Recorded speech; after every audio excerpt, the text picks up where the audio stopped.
हमारे YouTube channel में आप सभी का स्वागत है। जो भी हमको इस वीडियो में देख रहे हो सभी को हमारी तरफ से जय श्री कृष्णा। और श्रीमद् भागवत गीता का 10वां अध्याय पढ़ेंगे, तो आप सभी ध्यान से सुनिए और हमारे साथ जुड़े रहिए।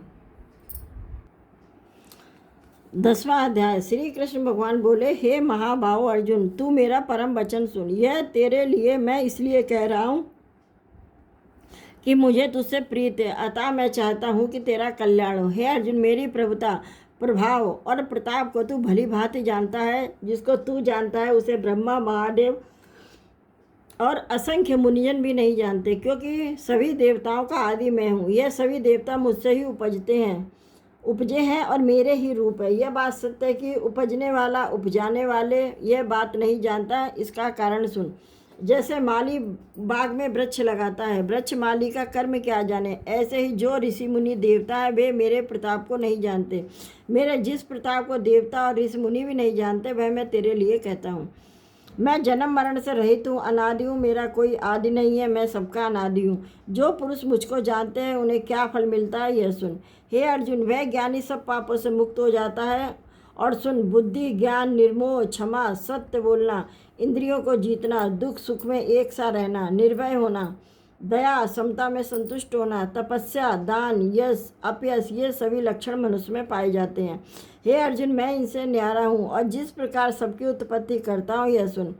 कमलावि नारायण मैं हूँ, सो मेरे नाभि कमल से मेरा अंश ब्रह्मा उपजा है। उस ब्रह्मा की इच्छा से सप्त ऋषि, 4 मुनि उपजे हैं। उन देवों से मनुष्य, राक्षस, असुर आदि सभी प्रजा की सृष्टि हुई है।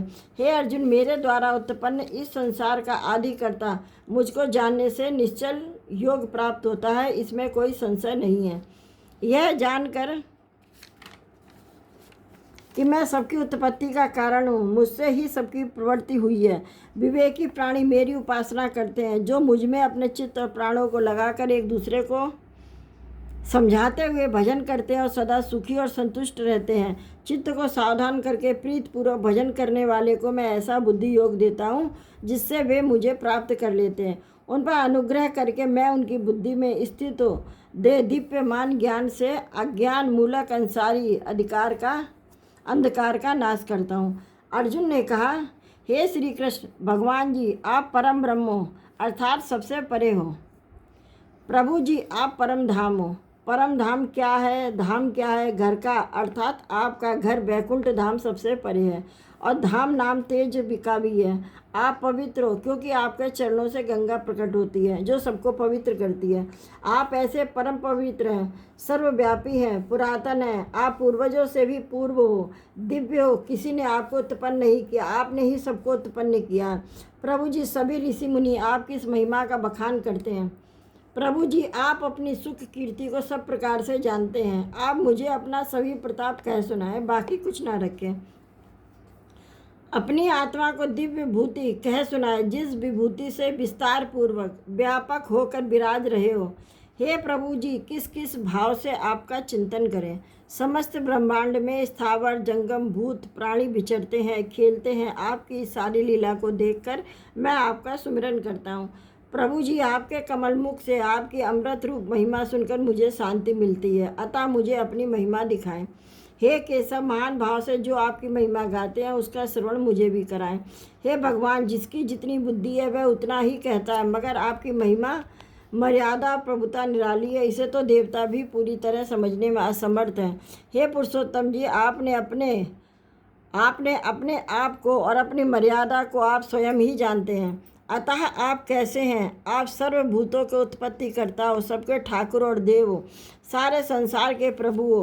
हे प्रभु जी, आपकी महिमा सुनकर तृप्ति नहीं होती, कृपा कर अपनी महिमा का श्रवण कराओ। मैं जानना चाहता हूँ कि आपकी प्रभुता कितनी है।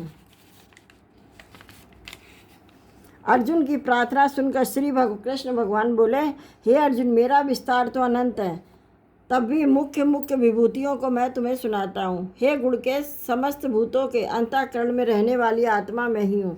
मैं ही उनका आदि मध्य और अंत हूँ। मैं आदित्यों में विष्णु, प्रकाशकों में अनेक किरणों से भूषित सूर्य, मरुद्गणों में मारीच और नक्षत्रों में चंद्रमा हूँ। वेदों में सामवेद, देवों में इंद्र, इंद्रियों में मन और भूत मात्र में चैतन्य मैं ही हूँ।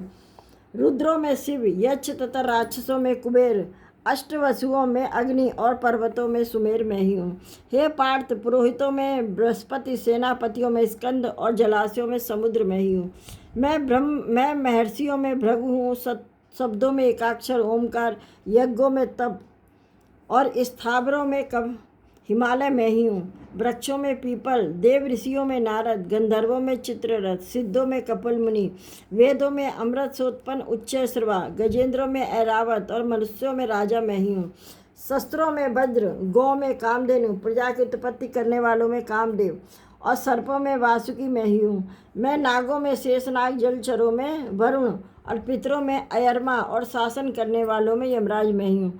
दैत्यों में प्रहलाद, ग्रास करने वालों में काल, मृगों में सिंह और पक्षियों में गरुड़ मैं ही हूँ। शुद्ध करने वालों में वायु, शस्त्रधारियों में राम, मछलियों में मगर, नदियों में गंगा मैं ही हूँ। हे अर्जुन, मैं सब प्राणियों का आदि मध्य अंत, विद्याओं में अध्यात्म विद्या और वाद विवादों में विवाद में ही हूँ। अक्षरों में आकार, समासों में द्वंद्व, अक्षय काल और चार मुख वाला ब्रह्मा भी मैं ही हूँ। सबको हरने वाली मृत्यु, भविष्य में होने वाले पदार्थों की उत्पत्ति का कारण, कीर्ति, स्त्रियों में कीर्ति, लक्ष्मी, वाणी, स्मृति, मेधा, धृति और क्षमा मैं ही हूँ। साम वेद में बृहत साम, छंदों में गायत्री, मासों में मार्गशीर्ष और ऋतुओं में बसंत में ही हूँ। छलियों में जुआ और तपस्वियों में तेज, जय उद्योग और सात्विकों में सात्व में ही हूँ। यादवों में वासुदेव, पांडवों में अर्जुन, मुनियों में व्यास और कवियों में शुक्र में ही हूँ। दमन करने वालों में दंड छाय, जय चाहने वालों में नीत, गुह पदार्थों में मौन और ज्ञानियों में ज्ञान में हूँ। हे अर्जुन, भूत भाव का जो बीज है वह भी मैं ही हूँ। मेरे अतिरिक्त चराचर भूत कुछ भी नहीं है।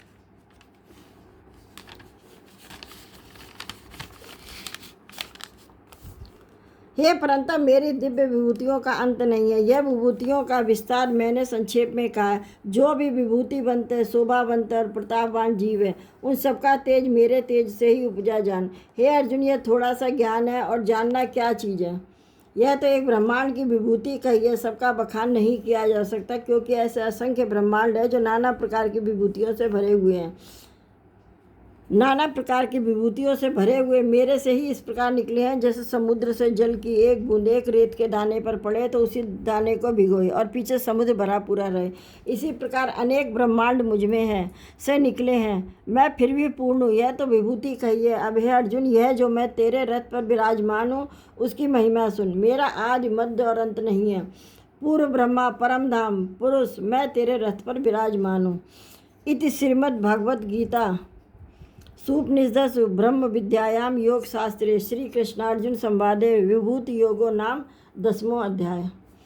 और अब 10वें अध्याय का महत्तम सुनो। श्री नारायण जी बोले, हे लक्ष्मी, अब 10वें अध्याय का महत्तम कहता हूँ। इसके सुनने में महापापी की भी गति हो जाती है। बनारस नगर में धीर जी नाम कर एक ब्राह्मण रहता था। वह एक दिन महादेव जी के दर्शन को चला। गर्मी का मौसम था तो तपती धूप से चक्कर खाकर वह एक मंदिर के निकट गिर गया।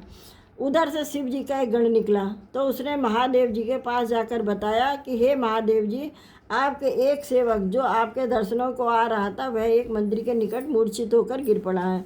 महादेव जी सुनकर भी चुप रहे। गण पुनः ब्राह्मण के पास गया तो उसे मृत पाया। तब उसे बड़ा आश्चर्य हुआ। वह पुनः महादेव जी के पास जाकर बोला, हे नाथ, यह कैसा चमत्कार है। हे ब्राह्मण, ऐसा कौन सा पुण्य किया था, इसे इतनी भली मृत्यु प्राप्त हुई है। काशी जी के क्षेत्र, गंगा का किनारा, संतों और विश्वेश्वर जी के दर्शन, एकादशी का दिन। हे प्रभु, कृपा कर बताएं कि इसने ऐसे कौन सा पुण्य किया है। तब महादेव जी ने बताया, हे भृंगी, मैं इसके पिछले जन्म की कथा कहता हूँ, सो सुन। एक समय हम और पार्वती कैलाश पर बैठे थे। कुछ गण भी हमारे पास थे। तभी एक हंस, जो ब्रह्मा का वाहन था, मेरे दर्शन को आया और वह ब्रह्मलोक से मानसरोवर को जाता था। मानसरोवर में सुंदर कमल खिले थे। एक कमल को लांघते समय उसकी परछाई कमल पर पड़ी। हंस अचेत हुआ और काला हो गया। उसी मार्ग से मेरा एक गण भी आ रहा था। उसने आकर जब हाल मुझे बताया तो मैंने कहा कि वो हंस को ले आए हैं। हमने पूछा कि हे हंस, तू श्याम वर्ण क्यों हुआ। प्रभु, मैं आपके दर्शन को आ रहा था कि मानसरोवर को लांघते समय एक कमल पर मेरी परछाई पड़ी, जिससे मैं काला हो गया और मूर्छित होकर गिर पड़ा। कारण मैं नहीं जानता हूँ। यह सुनकर शिव जी हंसे और आकाशवाणी हुई कि हे महादेव, आप जो सोच रहे हैं वह बात मैं आपको बताता हूँ। तब शिव जी ने कहा, हे आकाशवाणी, तुम मेरे पास आओ, मैं देखना चाहता हूँ कि तुम कौन हो। तब चतुर्भुज रूप धरे एक गण वहाँ आया और बोला, हे स्वामी, यह सारी बात तुम इस कमलनी से पूछो, यही सब कुछ बताएगी। तब कमलनी ने कहा कि हे शिव जी महाराज, मैं पिछले जन्म की कथा कहती हूँ। पिछले जन्म में मैं एक अप्सरा थी और एक समय एक ब्राह्मण गंगा जी के किनारे नित्य गीता जी के 10वें अध्याय का पाठ किया करता था। उस कारण इंद्र का आसन डूल गया और तब उसने मुझे उसकी तपस्या भंग करने की आज्ञा दी। तब मैंने ऐसा प्रयास किया कि ब्राह्मण ने मुझे श्राप दे दिया कि हे पापिन, तू कमलनी हो जा। अतः मुझे जो भी पक्षी लांघता है वह भस्म हो जाता है। फिर कमलनी ने उस हंस से पूछा कि हे हंस, तू कौन है और यहाँ क्यों आया है? मैं ब्रह्मा जी का वाहन हूँ, महादेव जी के दर्शन को जाता हूँ। तुझे लांघ कर काला हो आकाश से गिर पड़ा। हे कमलनी, अब कोई ऐसा उपाय बता जिससे मेरा यह श्याम वर्ण श्वेत हो और तू इस कमलनी की देह से छूटे। तब कमलनी ने कहा कि अगर कोई गीता जी के 10वें अध्याय का पाठ सुनाए तभी उद्धार होगा। तभी एक ब्राह्मण वहाँ आया।